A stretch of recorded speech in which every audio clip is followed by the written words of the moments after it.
Today on Locked On Canadiens, we're going to talk about that Habs and Senators game, and then we're going to compare rebuilds between the two teams. Plus, we're going to talk about some of the new players on this team, how they're doing, and what we expect for their future. For Locked On Canadiens, your daily podcast on the Montreal Canadiens. Part of the Locked On Podcast Network, your team every day.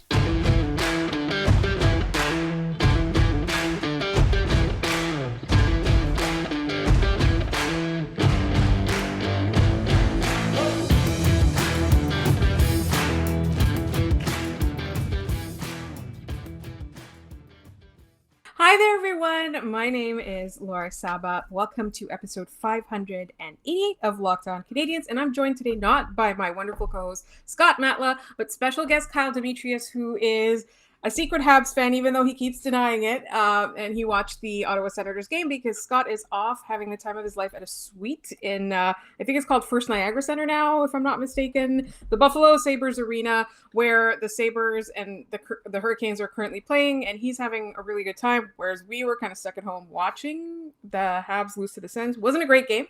Kyle, thank you so much for joining me. How are you? I'm like the Prince Harry of the Habs fandom, where I just denounced my blood right and left. I'm good. I also wasn't really stuck at home because the game started at 4:30 for me because I'm on the West Coast. So I still have a whole night to live. It's only 6:53 as we record this. So I'm living. I'm going out to watch the Sharks game actually at a bar like a real person. Yeah, it's fun. Meanwhile, I'm going to be scrambling to edit this episode because I made a lot of mistakes even before we even started really recording. And then I'm going to have to try and sleep after all this excitement. All right, let's talk about that game. I really, really hate when these two teams play most of the time because it's headshots, cheap shots, tripping, things like that. I didn't see too much of that. I feel like for a Habs Sens game tonight, it was relatively tame. But I also really don't like losing to the Ottawa Senators. That to me is one of the most annoying. Well, I think the annoying thing is that the Senators are kind of uppity about their rebuild, and pretty vocal about they're not in a rebuild. Where they are.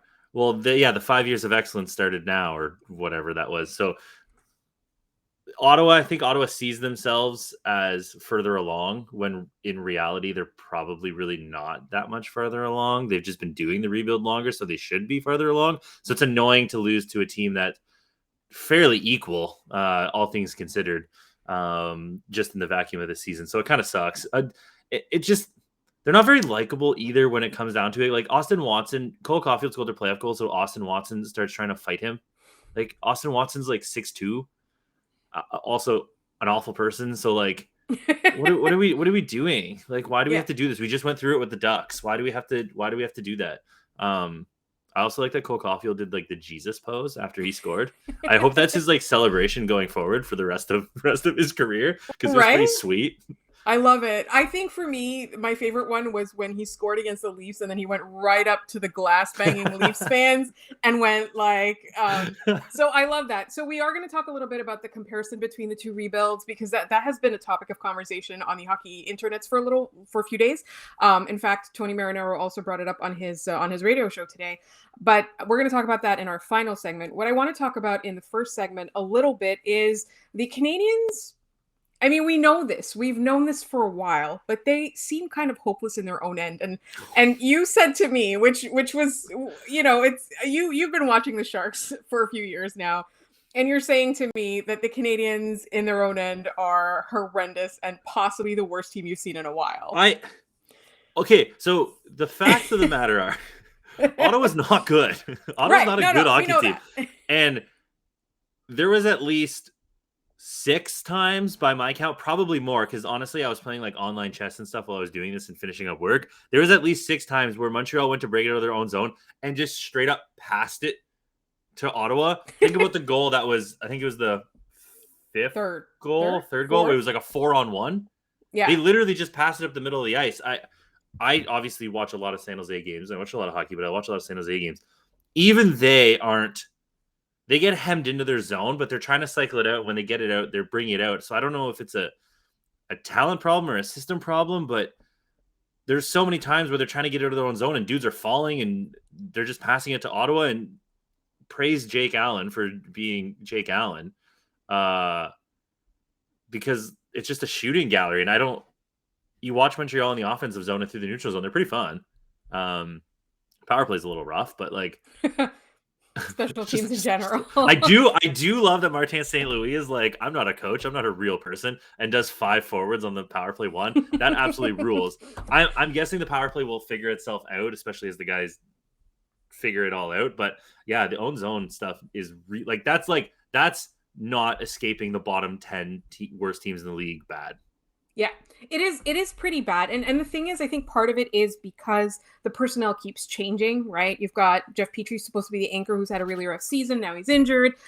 Luke Richardson was out with COVID for a couple weeks. So there was the defensive coach was missing there as well. Also, the Canadiens want to be something in the future, in the near future, but they're not there yet. So they're adding pieces that will be part of that future. But so far, it's kind of like a mishmash because they also inherited some players from the previous regime that maybe weren't the fit for the future Canadiens. That's not what Kent Hughes or Jeff Gordon would have wanted to build. So there's a little bit of that, but I think a lot of it as well is just like there have been so many injuries, there's been so many changes. I think the standouts that I'm gonna say definitely Corey Schueneman has done a really good job since he's been not a real person. He's a real person. Apparently, he's a real person, and he's surprisingly one of the people that I feel like would be on the top of the list for the Canadiens to keep around. And we got asked this, like, who do you think will start next season? And surprisingly, Scott said Corey Schueneman has really made a case for himself. I think he did really well. We're going to talk a little bit about Jordan Harris and Justin Barron and their debuts in our second segment. But I think the biggest problem with the Canadiens defense right now is literally that they don't know what they want to do with it. They literally have no philosophy. They have no strategy, and they don't even know who they want to be on it. And that, I think, is a really tough situation for Martin St. Louis to navigate in his first season. But I really do think that in the offseason, with the Jeff Petrie question sorted, it's going to change, and the Canadiens are going to be a lot better in their own end, and they're going to be a little bit less hemmed in and a little bit more carrying the puck out. Yeah, well, you got to think like Romanov. I always say Romanov. Romanov. It's very similar to my real last name, so it's very confusing. Romanov, he got up behind his own net and escaped between two guys, and he did that once, and I was like, that's awesome. He should do that again. But on the next shift, he didn't do it. I was very confused. And I understand, like, Jordan Harris, he's young, Schueneman. Like, there is a lot of young guys, and like it's got to be weird for Joel Edmondson to be playing in the game, knowing that like they're literally just like prepping his own funeral to get him off the team. So like that's always got to be weird, but well, it's true. There's really no point to keeping Joel Edmondson when you bring in all of these guys. Like Matthias Norlinder played. You don't need some of these other guys if you're just going to bring them up, but it just seems like there's an inconsistency in their own zone, like you said. And yeah, the coaching and the stuff, but I think it's worrisome enough that it better be a focus in the offseason, like a big time focus. Let Gordon and Hughes worry about adding players, and Martin St. Louis, who I'm pretty sure is going to be sticking around. I don't see why you wouldn't. I think he did a really good job getting obviously Caulfield going in the forwards and figuring out stuff, putting 5 forwards on the power play. I really think he's either got to do it himself or bring in a defensive guy, like a really good defensive coach, to figure out just how to get it out. Because even if they're getting it to the blue line and turning it over, it's so much better than literally passing it to the dude standing at the blue line. There was, in the white jersey. On the power play, Romanov went to clear it. He cleared it about like waist height at the defender. And he had all the time in the world. It's like, what are you doing? So I think that's one of those things where when you look at the Habs, they obviously went to the finals last year, randomly or not randomly. But if you can't get it out of your own zone, you're going to be Buffalo, you're going to be Ottawa, you're going to be Seattle, you're going to be San Jose. You're going to be these bad teams that can't escape themselves and are stuck in the bottom. Like how many years in a row has Buffalo been one of the worst teams? Arizona, Ottawa, like all these teams are really bad. And one of those things is getting it out of your own zone. And when you turn on a Habs game and you're just like, it is very jarring that they just cannot leave their own zone. And when they do, it's awesome. Like when they finally get to like Suzuki at the blue line, he beats a guy. It's sick. They have awesome. And I think the thing with the Habs defense too, is that they're very good at complementing the forwards, especially on the rush and in the offensive zone. When you've got Romanov, obviously. You're going to have Norlinder. Petrie has shown some offense somehow. You've got these guys that can pop up and play in the offensive zone, but you got to get there first, and it's troublesome. Yes, I agree. All right, we're going to talk a little bit more about this game and about some of the young guys that are coming up, and then we're going to talk about rebuilds. We're going to compare rebuilds at the end. But first, I have to tell you about HelloFresh because, as you know, if you've listened to this podcast at all, both Scott and myself are extremely busy people. I think, Kyle, you're a busy person as well, I think. And Yes. There's a lot going on in our lives, and we don't really have time to prep healthy meals, but we want to eat healthy. We want to keep our energy up for our busy lives. So HelloFresh, that is where they come in. The ingredients travel from the farm to your doorstep in under a week, so they always arrive fresh. It's literally right there in the name, HelloFresh. And all of this is without a trip to the grocery store or the farmer's market, so you don't have to do anything. It literally comes to you. It's all about convenience with HelloFresh. Not only do the ingredients come pre-portioned, so you're not overbuying or wasting food, but it's easier than ever to get filling meals on the table in a snap with options like family-friendly or quick and easy recipes. It always saves me time. It is a lifesaver. If you want to try HelloFresh, go to HelloFresh.com/LockedOn16 and use code LockedOn16 for up to 16 free meals and 3 free gifts. That is HelloFresh. Go to HelloFresh.com/LockedOn16 and use code LockedOn16 for up to 16 free meals and 3 free gifts. All right, Kyle, we're going to talk a little bit more about the future of this defense because we brought it up in our first segment. I do think that the Canadiens have a lot of good up-and-coming prospects. We talked at the beginning of the season about how Jordan Harris might have been a long shot. There was a little bit of question marks about whether or not he would sign with the Canadiens or go to free agency. And now he's here, and he obviously has that maturity level from having played so many games in, like, you know, the World Juniors and the NCAA. He's a bit of an older player making it to the NHL. I have been so impressed with him. He's only played a very short amount of time, but I love his poise. I love his calm. I love his confidence. He plays like he has years and years of experience, and that's something that is going to serve him well. I like his decision-making. I'm excited about this guy. I don't know how you feel because I know you don't 100% follow the Canadiens, but you're kind of up and up and you've watched Jordan Harris play now for the same small sample size that we have. Yeah, I think the thing with Jordan Harris is that he's turning 22 in July, so you don't have to worry about a guy like Norlinder's a bad example though, because Norlinder played against men for a long time. You're not worried about a guy who's young and has never played and against big competition. Like he's 22. He's going to have that maturity, like you said. He's not Romanov coming over. There's a good one. Romanov coming over, who did play in the KHL, but he was what, like 19 or 20? He's a baby. He's still yeah. He's a small child. So you don't have to worry about some of the things that you would have to worry about with other rookies that you're getting. Just the day-to-day, the decision-making. He's not going to be fazed by big moments in the NHL. And it's honestly, for a guy like him, it's probably helpful to come into a Habs team that's going nowhere and he can just do what he wants. They're not going to bench Jordan Harris. They're burning a year of his ELC by playing him. They're not going to bench him. So you might as well figure out what you're going to do. And he looks solid. I don't know what his projection was coming out of college or when he got drafted, because he was a third-round pick. So he's probably not projected super, super high. But if you can get a solid middle defenseman, like a top 4 guy, like maybe he's your 4th best defenseman, maybe 3rd, maybe he's a really solid 5th guy. I think that's really good when you add on Romanov, Goulet, Norlinder. As I say Barron now. Justin Barron. Yeah, as I say these names, I'm less excited. I think that the one thing they're missing is a really high-end defensive prospect. Mm-hmm. I guess Goulet, but he's more of like a defensive, I'm going to crush you kind of guy. Yes. And that's the thing. It's like there's a little bit of I think any of those guys that you named, they'd be great as a number 2 to number 5, right? Yeah. Depending on where you put them. But like you're missing your number 1 defenseman. And I think, to be honest, the Canadiens, like after Markov, PK Subban, like they haven't really seen that. Like they had Shea Weber, but Shea Weber is kind of old guard, kind of the type of game that's being phased out of the league.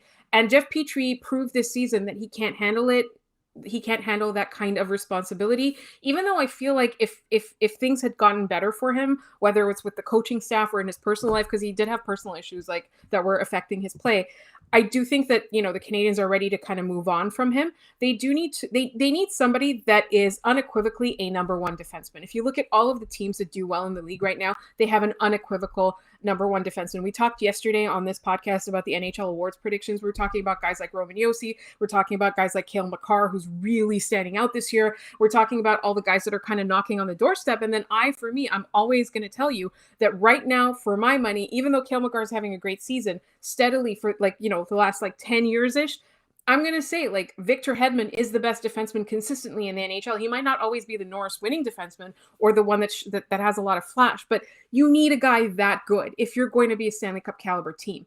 And I think the Canadians don't have that. I think they have Goulet, who's going to be a really good defensive defenseman. They've got Matthias Norlinder, who's going to be a really good offensive defenseman, but you don't have that full package, and you really need that full package. Yeah, and I think Justin Barron probably gets you close. Like, I love Norlinder, but I think he's going to be more of that, like you said, power play, offensive starts. Sandis Ozolinsh type, if you want to go really old. Mark Streit. How dare you disrespect Mark Streit when you're listing off old? I love Mark Streit. Look, my hair is kind of like Mark Streit's right now. The cover of NHL Switzerland for like 10 years in a row because he's the only Swiss player in the league. But I think Norlinder's not. You can't rely on Norlinder to shut down other teams. You can't put Norlinder out there with a minute and a half left to either get you a goal probably, but not to defend the lead.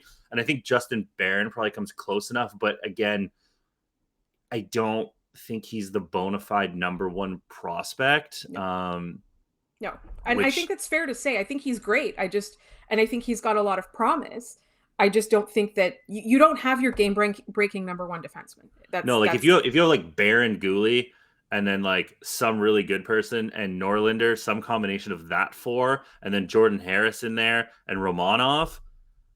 I guess you should probably go Romanov, Goulet, some sort of other person, Norlinder, and then like Harris, Barron. But see, like all of these guys are kind of similar, so that I feel like if by saying Norlinder, Barron on like the third pair isn't really fair to them, because right. I think Justin Barron will be better. But I bet you when we do this, if we do this in like 2 years, Norlinder or Barron or Harris, one of them's not going to be on the team.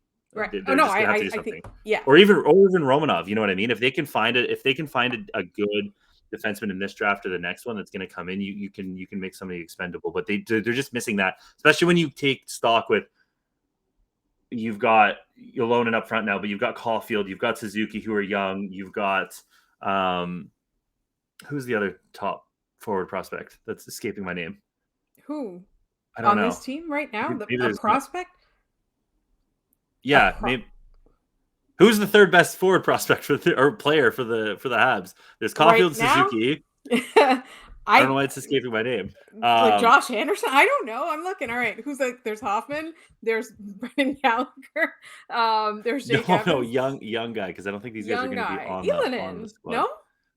Yeah, I guess Yelenin. I mean, look at this roster. It's not beautiful right now.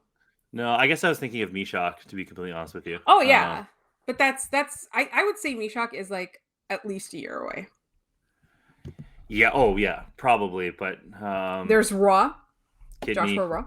Yeah. Riley Kidney's like a couple of years away for sure. But yeah, no, there's definitely prospects. But like if you're looking at the team right now, there's not a whole lot of people that are currently on the team that I would see like in that rebuild plan. Oh, no. Oh, Gorton and Hughes have their work cut out for them. You've got Caulfield and you've got Suzuki. And then you've kind of got Yolonen. Yeah. I don't know. Isn't everybody else tradable? Or younger. Or like too young, right? Yeah. Yeah, like, and whoever they get in this draft, I think that the wise thing to do is not make the jump to the NHL right away. I really don't think that that's, we talked about it with Tony Ferrari, who was a favorite of both of our shows.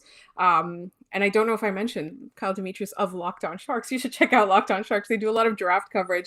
And it's really, really 22 good. hours last year. Yeah, they really do. And so this year they're already on their draft coverage, and we're basically just stealing their guests and asking them for Habs perspectives on the prospects. But no, really, Tony Ferrari on our show was talking about how, why is there the pressure always to take your number 1 overall pick and like make him make the jump to the NHL right away? Usually if it's a defenseman, they'll keep them in a lower league, for lack of a better word, for longer. But even if the Canadiens draft first overall and they get Shane Wright, it's not necessary that they make him play in the NHL right away. Not, but he's so bored in the OHL. Yeah, I get that. He's the one that I would move over. But like, if the Habs somehow fall to 3 and Wright comes off the board, and let's say Logan Cooley comes off the board, and they're choosing between, say, like Lambert or I think Juraj Slafkovsky would be awesome on this team, because he's also bigger than every other human that's ever played for Montreal. Also, Scott loves him. He's like 6'4" and has the softest hands. He's gonna fulfill the Vincent Lecavalier destiny. But they could take Nemec or Jiricek, who are defensemen, if they were drafting like 3. Say they get the 2nd overall pick, they could trade down to like 5 and take one of the defensemen and just solve that issue, sort of, or try to solve that issue, I should say. But yeah, if you're not getting the number 1 pick or Cooley, like, I don't even think Cooley's the second best player. I think there's other guys that you can do that. But yeah, if you're not getting Wright, honestly, you could just trade back in this particular draft. Montreal's really got to really get Bedard or Michkov or Fantilli next year. I think because then you're just strapping a rocket to this team. And we're going to talk about the rebuild. We're going to compare it to the Sens rebuild in just one moment. But first, Shady Rays. A bunch of us got our Shady Rays sunglasses, and we're so excited about this because Shady Rays is an independent sunglasses company that gives you the features of $200 sunglasses for a fraction of the price. That means polarized lenses, well-constructed durable frames, and premium high-end finishes. Also, something you won't find anywhere else is Shady Rays' insane protection program. Shady Rays includes lost and broken protection on every pair. They'll send you a brand new pair if you lose them, no matter what happened. Give them a try, and if you don't love them, you'll pay nothing. It's as simple as that.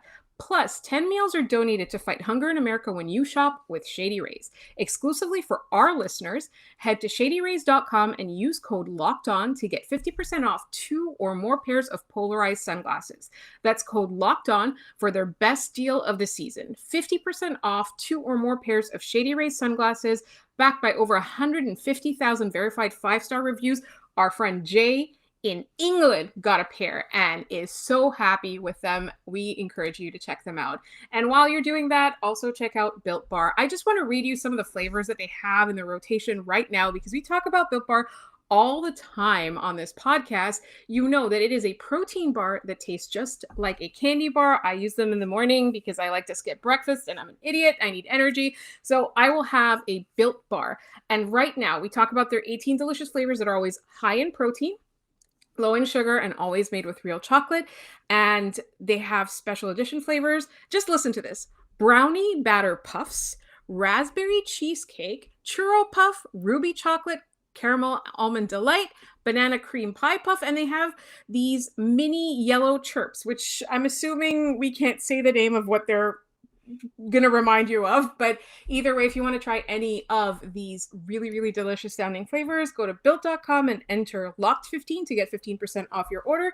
That is built.com and enter promo code to get locked15 to get 15% off your order. I'm so excited that I'm forgetting the promo code. Built.com, locked15, 15% off. There you go. All right, Kyle, let's talk about rebuilds right now. I will steal this topic from 2 Tonys. Our friend, Tony Ferrari, our favorite, I think, right now. He is the 3rd content boy on your podcast. No, he's not. No, he's not. No, there will be a hard pressed to move Will Scouch out of the top spot. Oh, that's another person we'd like to have on the show to talk prospects. Anyway, so Tony Ferrari put out a poll. Which team do you think is poised to have the most success in the rebuild? And the choices were Detroit, Montreal, Ottawa, and I believe the other one was Buffalo, if I'm not mistaken. No, Anyway, New Jersey. New Jersey, right. And so I was really The winners of the poll. Right. And that was the thing that shocked me. And the other thing that shocked me was that there was so little faith in the Habs and there was so much in the Ottawa Senators. And then, so today, I believe probably from that, Tony Marinaro of TSN 690 decided that that was going to be his question of the day was, are the Montreal Canadiens or the Ottawa Senators going to be better at the rebuild or more successful in the rebuild, and why? And like 40 people answered right away, and they were like, well, Montreal, because they don't have the two Pierres in charge. And that was like the sole reason that they believed in the Canadiens rebuild more than the Ottawa Senators rebuild. Well, I kind of have a damning fact against Ottawa. Which is? Montreal's starting the rebuild this season. And you could even say it's been half a season because they fired Ducharme, 40 games in? Yes, 40. Ottawa has been rebuilding for 400 years. You can't compare rebuilds when Ottawa has a 17-year head start. It's true. Like saying, is Buffalo going to be more successful eventually than, like, who's going to have a better rebuild, Toronto or Edmonton? Well, who knows? Because they're not in a line. Like, Ottawa's been rebuilding forever. Like, Ottawa and Buffalo should have a little rebuilding contest. Yes, they've both been rebuilding forever. Like, Montreal's going to have a more successful rebuild because they just started, and you can already see the building blocks. Right. Ottawa took Tyler Boucher 10th overall last year. The hell are they doing? Kind of a goon. Oh, he's a goon. He couldn't hack it in the NCAA, and he has 5 points. He has 7 points in like 15 OHL games as an overager. He's for points per game scoring. He's 30. We did this yesterday. 36th, I think, in the OHL in points per game scoring. He went 10th overall. So like, Ottawa I'm glad keeps shooting you said himself it in the because foot. I just think he's a goon. Oh, he's not good. Ottawa keeps shooting himself in the foot. Like, they have the opportunity to be better, and they've got some pieces I love. I love some of their pieces that they currently have on the team right now. They're exciting. But Tim Stützle rules, right? And Shabbat as well has like, even with this really rough season, he's still really good player. Like I love Shabbat, right? I would love him on this boot line. But I feel like you've got people that get in their own way. And Jeff Gordon and Kent Hughes have proven that they are not those people. Like, they held on to players that they could easily have traded until they got what they wanted. Now, I have a lot of question marks about what they wanted in the Tyler Toffoli trade. I don't know if the centerpiece of that trade is what I think it is, or what the goal was there. But like, they got 3 things for Ben Sherratt. Like, a guy who, if you had asked me at the beginning of the season, if they trade him at the trade deadline, what do you think they would get? I'd say like a 4th rounder, 1 4th rounder, not like a 1st rounder, a dude like. Well, Smilanic was also, I think, a 1st rounder, if not a 2nd rounder. Yes, and he's very, very promising. He's currently in the transfer window, by the way. I saw that today, and we'll talk about it when we have another NCAA prospect on. But right, like, they got a guy, like, they got a literal body. They traded Kulak for real things. Right, exactly, real things, and they did really well on that. I think there's something to be said for holding on to your guys when there's no need to trade them. So, like, there's no need to trade Jake Allen. He's not going anywhere. I believe he signed for next year, correct? Mm-hmm. Jeff Petrie also is signed for next year. There's 3 years after this. 3 years? Yeah. There's no need to trade Jeff Petrie or Jake Allen or a guy under contract just for the sake of getting something in your thing, especially in a draft this year. If you're going to get draft capital this year where it's not the best and you could try to load up for coming up and have an actual plan. I think that's the thing with Ottawa, is that we don't know what their actual plan is because they keep drafting random dudes. Like, they traded the picks to Toronto that turned into Roni Hirvonen and Topi Niemelä for Tyler Kleven when they could have just stayed with their pick and took Tyler Kleven. So they traded 2 actual guys. Like, Topi Niemelä won top defenseman at the World Juniors last year. Tyler Kleven may be fine, but he's a big hitting fourth defenseman on your team. So, like, I don't really see how Ottawa finishes anywhere outside of 4th of that pool. I think New Jersey finishes first, kind of in a runaway, because they have Jack Hughes, who, if he can stay healthy, is turning into something. Alex Holtz is going to be a monster. Nico Hischier is still really underrated 2-way defenseman. They have some other thing like Sharangovich. They're finding things like Sharangovich. I personally like the flavor of Detroit's rebuild more with Sider, Raymond. Dylan Larkin's only 24, I think, 23, something like that. He's a baby. Oh, yeah. Yzerman has a clear track record of being very good at this. So I kind of like the flavor of Detroit's rebuild, and I think Montreal is closer to New Jersey in that middle, but I just don't see how when a team's been rebuilding for so long that Ottawa can be like, yeah, our rebuild is going well when they should be taking more steps. And this is the second or third year in a row where Ottawa, the last 15 games of the season, has played well, but that doesn't mean shit when you play awful for the first 50 of them. Right. No, So, absolutely. and anybody can pick and choose the last 20 games or the 20 games from the first Tuesday in December to the middle Tuesday. Anybody can do that. You can do it for anything. So the Habs right now are the hottest team in the league still, I think, even with their last couple of losses. Like you know, for the Martin St. Louis period, they're the hottest team in the league. But it doesn't matter. It doesn't matter. Had the dude Dom Ducharme era that screwed them. Exactly. And honestly, if Montreal takes a step forward next year and isn't in the Bedard-Michkov sweepstakes and are in that middle, I think that's still okay because they still have, like, legitimately Cole Caulfield's going to score 50 goals. Yeah. Arguably next year. He's on pace for 48 right now if he played a whole season under Martin St. Louis.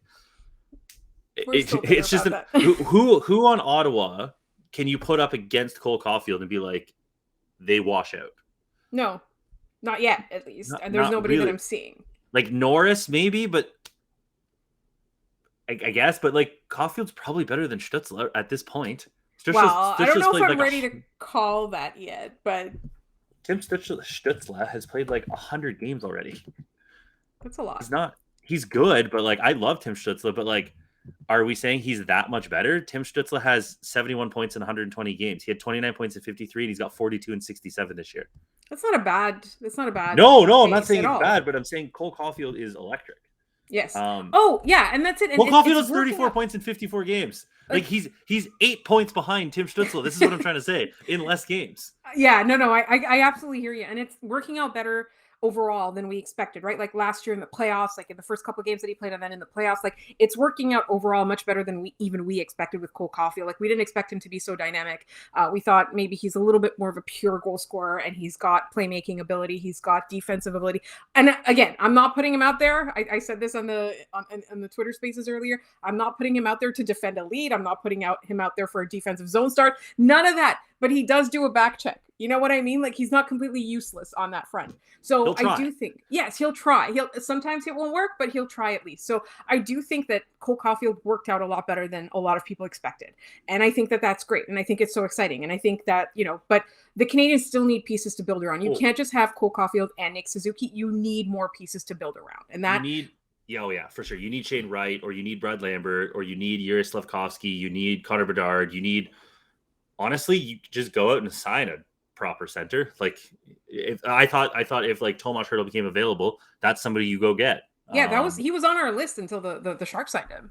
Yeah, like there's other reasons why I probably wouldn't trade for him, but that's the kind of guy that when he becomes available, you kind of just go, okay, let me go get him. When Austin Matthews is a free agent and leaves Toronto, go try to sign him. Just I would absolutely do that. But that's the thing is like, because right now, Nick Suzuki plays all the minutes. He plays the hard minutes, and then he plays the offensive minutes. Like he plays all the minutes, and you can't do that by yourself. It doesn't matter how talented you are and how two-way your game is and how good at playmaking you are and how much chemistry you have with your number one scorer. Like, you can't do it all, and he needs backup. So if he's going to be the number one, then you're going to have a 1A, 1B situation where they're both legitimately, or you're going to have to get a true number one, and Nick Suzuki is going to be your number two, and that's actually going to be in the playoffs. That's going to be the line that's going to be scoring more, right? Mm-hmm. You don't have that right now. So the thing with the Canadiens rebuild is that the management team right now is giving me so much confidence, but the rest of the circumstance, I'm not so sure about that. Like, where do they land in the draft? What are they going to be able to trade for in terms of picks? Like, what are they going to look like next year? Because Martin St. Louis is not going to go out there and lose games. Like, that's not happening. Yeah, and I think with what they've done, you have to be confident in the fact that they have an idea of what they're doing going forward. And I think a guy like Jeff Gorton, who's not French, being like, okay, well, I'm not French, but let me go get Ken Hughes. Let's let Ken Hughes get Vinny Lecavalier. Let's let Vinny Lecavalier get Martin St. Louis. Like, Martin St. Louis is not a coach, but it's going to work because that's exactly what you need. You don't need to go get Jacques Martin again for the 400th time. Yeah, exactly. Michel Therrien, we've done that street. You don't need to be doing that again. Twice, yeah. Claude Julien for a third time. Like, you don't need to be doing that. You can do Martin St. Louis. You can bring in Vincent Lecavalier as an advisor. You can bring in, like, Ken Hughes was a GM or an agent. Yeah. What a great idea. if it blows up, it doesn't matter because Montreal was blowing up on their own. Exactly. So at least this way you're trying something new and seeing if it sticks. Exactly. And I think that's what can give you hope. There is tons of holes to be filled. I'm not saying Montreal's rebuild is perfect, but as long as they don't shoot themselves in the foot like other teams do, then they should be fine.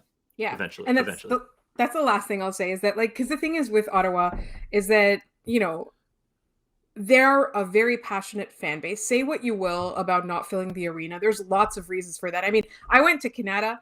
Like, it's in the middle of nowhere. Exactly. And like I literally went to visit a friend in Canada a couple weeks ago, and then it took me 3 hours to drive to Montreal. Like, this is not like when I drive to Ottawa in my head, I'm like, okay, an hour and 50 minutes. Literally 3 hours to drive back to Montreal. Do you know how many people you would get coming to your games from Montreal if you were just a little bit less in the middle of nowhere? And then, like, every time you go there, you get stuck in traffic because there's one way in and one way out. Like, those kinds of logistics. And then, obviously right now the ownership is in flux because their owner just passed away, and we're not going to dwell on that part.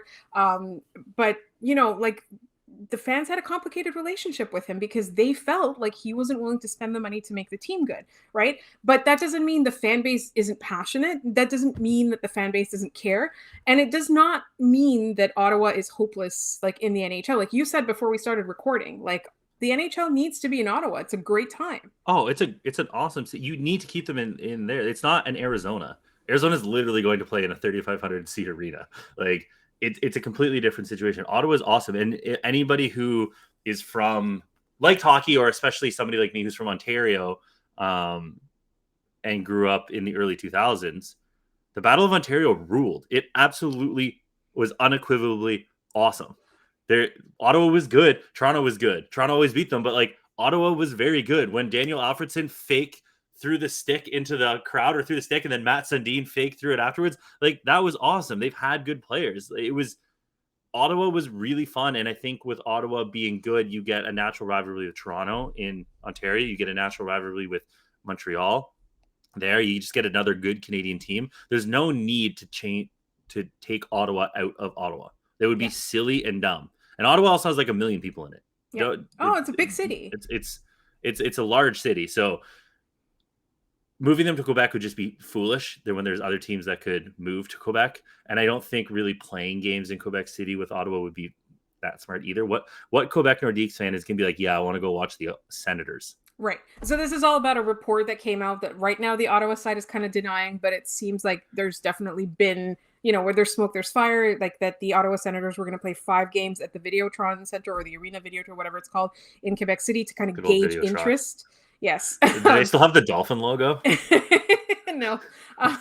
There's something else now. But yeah, like they basically provide everybody's internet in Quebec. So other than Bell. So anyway, like the whole idea was to gauge interest in Quebec City for this team, but I don't think Ottawa should be it. I think it's fun to have the idea of regular season games in Quebec City to gauge the market, but I don't think Ottawa should be the team to eventually move to Quebec. I think exactly what you said, like that Battle of Ontario was amazing. It was sick, right? Same thing with Quebec and Montreal. Like that rivalry was insane. But right now there's not a lot of corporate support in Quebec City. It wouldn't make sense to move Ottawa from where it is right now and move it to Quebec City. I do think that Quebec has a lot to prove in terms of corporate sponsorship support, like that kind of stuff. Like if it's legal, if it's financially viable for the league, they should move another struggling team there. I don't think that Ottawa is the team to move. No, it would be silly to move it from Ottawa. Ottawa's a good franchise when it comes down to it. Like a good franchise insofar as like geographical fans. It's the only ticket in town. Yeah. Literally the only one. I guess the Rough Riders. And the 67s. Yeah, so the 67s, but like the 67s building is what, like 8,000 people, 6,000 people? Yeah. Probably. It's the Red Blacks. They're not the Rough Red Blacks. They used to be the Rough Riders back in the day. Yes, the Red they Blacks. Used to be. But like that's what I mean. There's no other like high level. There's no MLS team. There's no NBA team. There's no baseball. It's the team. Ottawa takes up all of the airspace in or the Senators take up all the airspace in Ottawa. So it's a great spot to have a team, and ownership, however you felt about them, definitely hindered a lot of things. And I mean, we don't have to, they didn't want to spend, we could see them getting to the floor and that's it. So like, we know what they were doing. So I think they should stay. It's way better league with Ottawa in it. It just sucks that their circumstances led them to this place, but Also, their rebuild should go slower than Montreal's. Yes. I agree. And Toronto blew a 5-1 lead to Florida as we recorded this. They Yes. lost 7-6 in overtime. Good job. That's amazing. All right, Kyle, I want to thank you so much. I did hold you back. You are going to have to run to the bar that you're going to watch the Sharks game at. Tell everybody where they can find you, your wonderful co-host, your work. www.onlyfans.com/locked-on-sharks. You can find us there. Or at Kyle Demetrius is me. At Locked On Sharks is Locked On Sharks. If you want to check out some Shark stuff, we are doing a lot of draft profiles, like Laura said. We try to cover the whole first round. I think last year we got up to like 18 people, and then we did a deep dive on the back half. So kind of evergreen draft content. We do talk how they would fit in with William Eklund and the Sharks, but up top we always bring on a scout. So we've had Scouch on to talk. He's talking Gleb Trikazov next week, which will be really fun. We've talked to Tony Ferrari about Frank Nazar. We talked to Sam McGilligan, Joel Henderson, Josh Tessler. We have Claire McManus coming up. We have Dylan Krill coming up. Brandon Holmes will have him back on. So tons and tons of people and different perspectives across most of the guys in the first round. And for Montreal, we've already done Matt Savoy. We've done Frank Nazar. We've done some other guys in the top. Brad Lambert. We've done some other single guys. And we'll have Wright, Slavkovsky, Cooley coming down the pipe here soon. I definitely recommend your draft content. You guys have really done a great job, and I'm shamelessly going to tell you that like we copy, we take the guests that you have on and we have them on. We direct people to the profiles that you do on their show. You guys really do good work. So check out Locked On Sharks wherever you get your podcast. Also check us out wherever you get your podcast. Just look for Locked On Canadiens. Subscribe to our YouTube channel or our podcast. You can find me on Twitter at The Active Stick. You'll find Scott at Scott Matla. The Twitter is LO_Canadiens. And also email us at lockedoncanadiens@gmail.com. Check out Locked On Fantasy Hockey right now as the season heads to the end.